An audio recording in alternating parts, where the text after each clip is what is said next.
行響2026年嘅深圳街頭，成日都俾一個畫面感動到，電單車來來回回，頭盔下面嘅面孔越嚟都係女性，有啲綁住馬尾，有啲着住雨褸，手俾太陽曬到黑晒，但踩得勁快，撳手機叫份外賣，開門嗰陣呢，可能都會呆一呆嘅。點解係佢？短短2年間，女外賣員報章將以前嘅男人天下徹底顛覆咗，佢哋俾生活推上電單車，反而用情緒勞動改寫咗平台規則。每20個外賣員入面呢，就有2個係女性，係南山科技園周圍外賣員口中嘅呢個比例，收埋咗一個正喺度發生緊嘅變化。呢個唔係簡單嘅職業選擇，而係一場中年女性同數碼經濟嘅雙向救贖。每一個努力生活嘅人都值得尊重。2023年到2025年呢，美團女外賣員呢，由61.7萬呢升到90.1萬嘅增速，甚至超過外賣員整體嘅。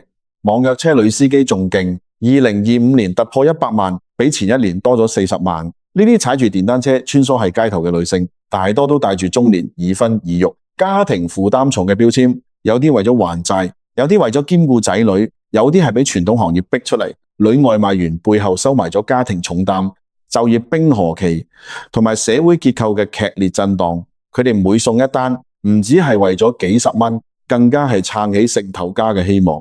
但係得意嘅係呢個睇落被動嘅選擇背後，平台其實都靜靜雞向佢哋招手。女外賣員越嚟越多，到底係佢哋揀咗平台，定係平台揀中咗佢哋？以前被叫做鐵人3項嘅行業，正係杜靜英英改寫緊性別格局。點解女性係一個體力鬥體力嘅行業，反而越嚟越吃香？外賣員群體本來就好龐大，但女性嘅增速遠遠超過行業整體。過去2年，美團外賣員總數增長 19.4%， 女性反而升咗 46%。滴滴出行嗰邊，女性司機1年之間暴漲 75%。呢個意味住平台經濟嘅擴張，唔單止係到吸納勞動力，更加係到重新定義勞動力嘅構成。以前外賣員幾乎等於後生仔，而家呢個標籤正喺度被打破。市場唔缺人，但係需要更多長期穩定嘅人，而女性正喺度成為填補空白嘅答案。好少有女性一開始就想做外賣員，大多都係俾生活推到呢一步，唔係想做，係只可以做。核心原因得2個：過渡同逼出國。過渡係話外賣員成為咗好多人遇到人生低谷嗰陣嘅臨時跳板。中國社科院嘅數據更加實在，呢啲女外賣員平均年齡37歲，85%已婚，96%生個仔，超過70%要養細路，其中 62.94% 都孭住債，有啲係創業失敗，有啲係高位賣樓買車之後孭住成身債。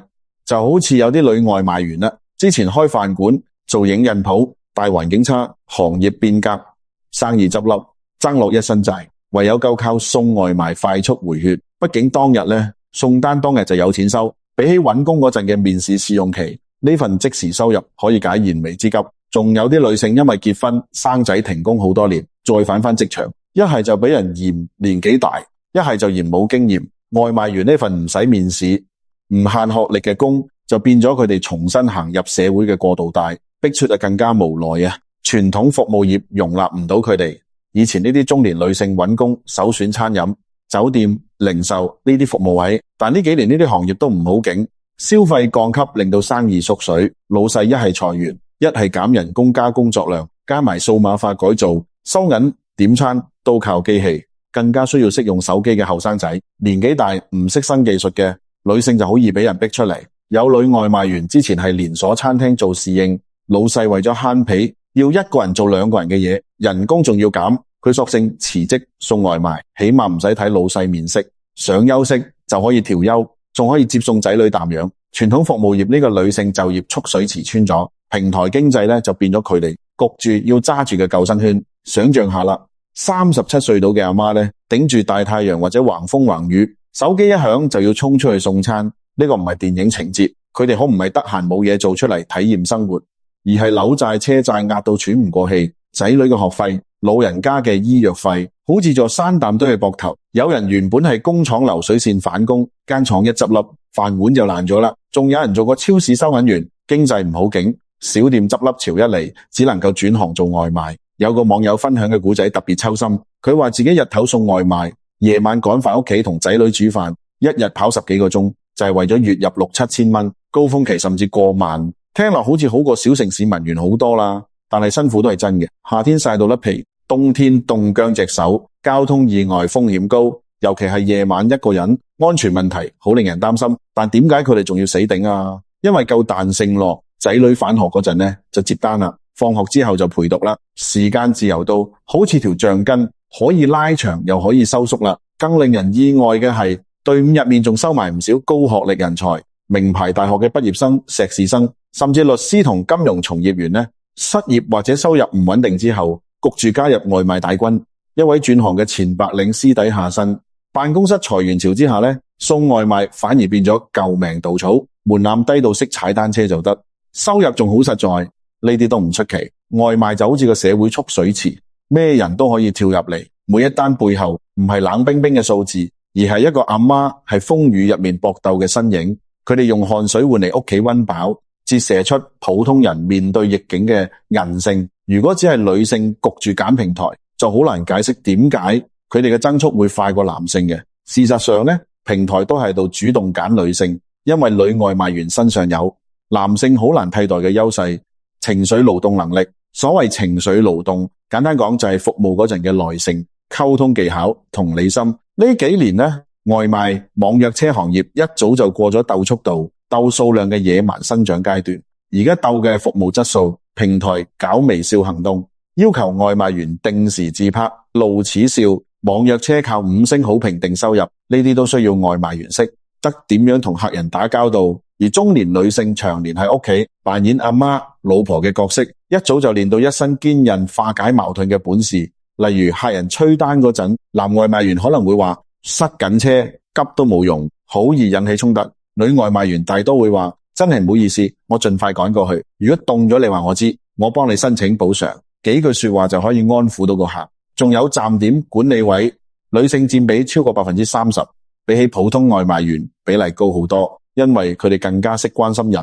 外賣員嘅車壞咗啦，女隊長會替佢整咗車先，注意安全，啲單我幫你搞。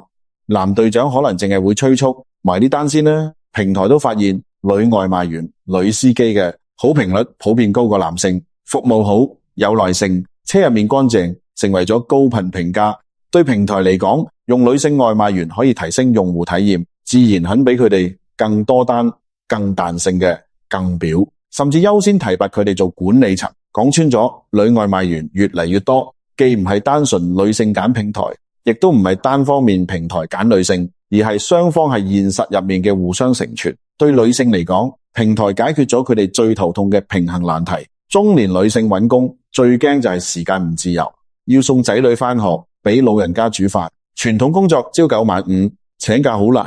外賣員啊，網約車司機反而可以自己定返工時間，想跑就跑，想停就停。有女外賣員將時間分做碎片，朝早送完仔女跑3個鐘，中午返屋企煮飯，下晝再跑4個鐘，夜晚仲可以陪仔女做功課。雖然好數，但兼顧到家庭，呢個係傳統工作做唔到啦。而且呢份工多勞多得，只要肯捱，收入唔會低過侍應，仲唔使睇老細面色。對比職場嫌棄嘅中年女性嚟講，呢份掌控感好重要。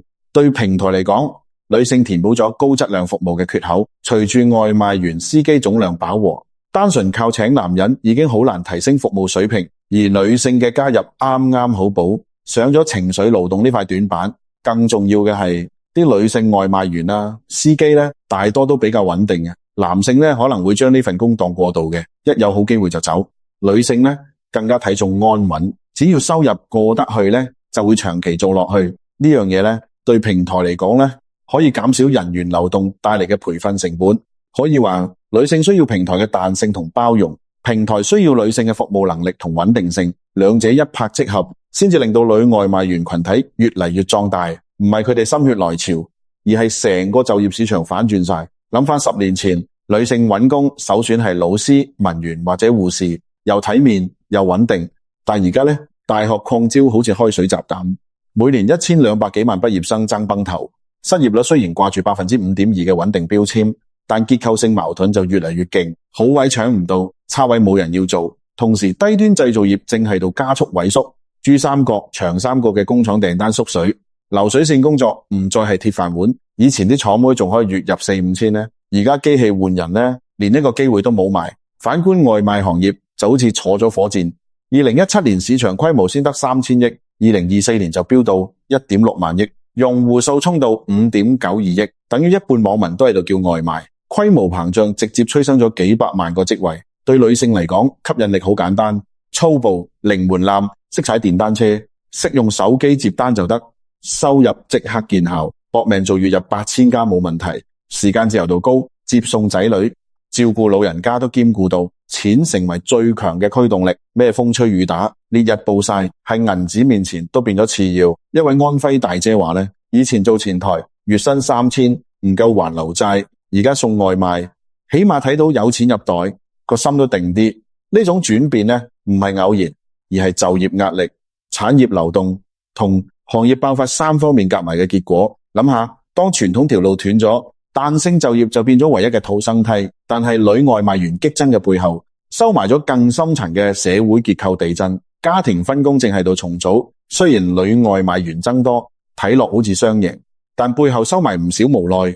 對於女性嚟講，呢份工近似係冇得揀嘅選擇。佢哋唔係唔想揾穩定有社保嘅工，而係職場俾中年女性嘅機會太少。外賣員、網約車司機，體力勞動自由，但冇5險1金，出咗事冇人理，老咗都冇保障，更加似係青春飯。一旦體力跟唔上，就好難再做落去。仲有職業天花板嘅問題，女外賣員可以做隊長，但係好難入到平台核心管理層嘅。網約車女司機做得再好，都只係個司機，冇辦法好似男性膽。由外賣員轉型做區域經理、營運總監，平台需要嘅係佢哋嘅服務能力，但好少俾佢哋向上發展嘅通道。不過轉個角度睇，女外賣員嘅崛起都令我哋睇到數碼經濟對女性就業嘅意義。以前呢，中年女性一旦離開職場呢，就好易被困喺屋企嘅。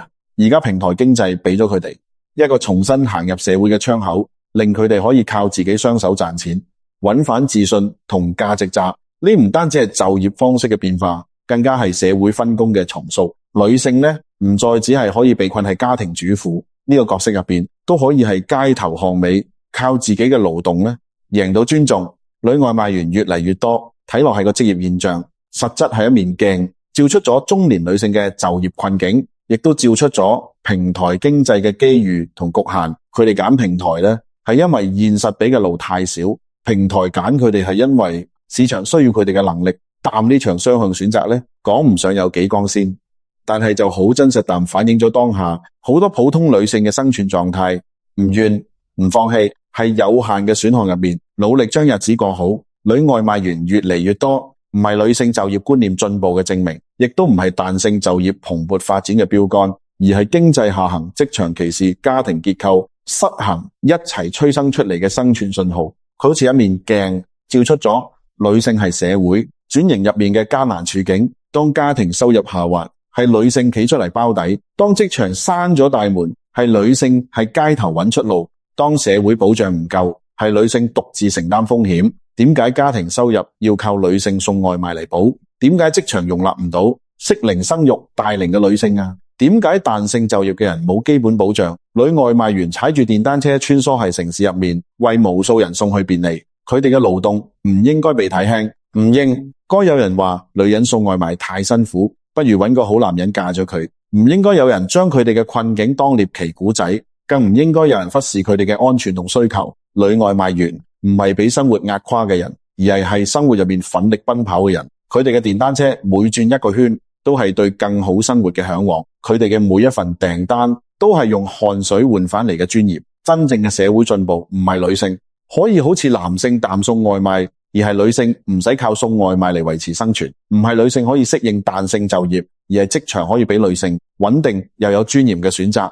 唔係女性可以自己應對風險，而係社會可以俾佢哋安全又有保障嘅支撐。當有一日女外賣員嘅增多不再係為勢所逼，而係因為中意而揀。當有一日女性嘅職業選擇唔受經濟、性別、家庭嘅綁架嗰陣時，呢個社會先至真正俾咗女性應有嘅尊重同空間。當我哋喺路上面見到女外賣員嗰陣呢，不妨多份理解，遞杯水，講一句辛苦晒，唔吹單意，唔俾差評。